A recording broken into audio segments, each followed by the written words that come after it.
Hindi raw masamang magduda sa pagdami ng Tsino sa ilang lugar malapit sa EDCA sites ayon sa isang mambabatas. Isa pang nais na masiyasat, paanong may mga Tsinong nakakabili raw ng lupa sa bansa at nakakuha pa ng mga official Philippine document. Nakatutok si Dano Tingkungko. Sa siyam na tinukoy na military sites para sa EDCA o Enhanced Defense Cooperation Agreement ng Pilipinas at Amerika, 2 ay nasa Cagayan, ang Naval Base Camilo Ocias sa Santa Ana at Lalo Airport.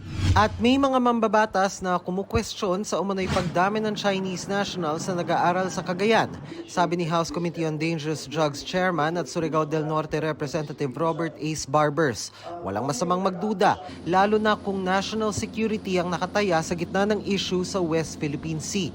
Bakit ba lahat sila nandiyan sa Cagayan kung saan malapit yung EDCA site? Bakit ganun karami ang nag-e-enroll dyan? Hindi ba kapag gusto mo mag-masters, kukuha ka ng mga universidad na malalaki sa ibang bansa? Ganun ba karami talaga yung interesado mag-masters from China? Hindi nga marunong magsalita ng English, pero nakakakuha ng masteral degree.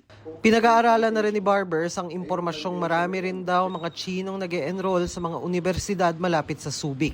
Gusto rin paimbestigahan ni Barbers ang nakuha raw na impormasyon ng kanyang opisina tungkol sa pagbili ng mga Tsino ng lupa at pagkuha nila ng mga Philippine document tulad ng national ID, passport, pati lisensya sa pag-aari ng armas. Just 2 weeks ago, meron na mga bahay na ni-raid dito sa multinational village, kundi ako nagkakamali sa Parañaque, at Taguig, na kung saan ay may maraming mga Chinese mga China no, na meron pang mga armas na nakuha. Ito ba ay kadugtong nung pagdami rin ng mga estudyante dyan sa Cagayan? Ito kadugtong din nung mga lupa na binili ng mga Chinaman na malapit sa ating airports, malapit sa ating seaports. Duda niya. Maaaring yung iba dyan ay talagang talagang spy o sleeper cells o ika nga yung nagagather lang ng info. Sinusubukan namin kunan ng pahayag si Cagayan Governor Manuel Mamba kaugnay sa mga pahayag ni Barbers pero wala pa siyang tugon sa ngayon. Si Senator Risa Ontiveros nababahala raw sa umano'y pagdami ng mga Tsinong nag-aaral sa Cagayan. Hindi raw diskriminasyon o profiling ang pagsiyasat dito. Out of the ordinary Kaya malamang kailangang suriin. Kung mapatunayan naman na Chinese students talaga sila, edi okay, wala tayong problema. At least alam natin ang totoo.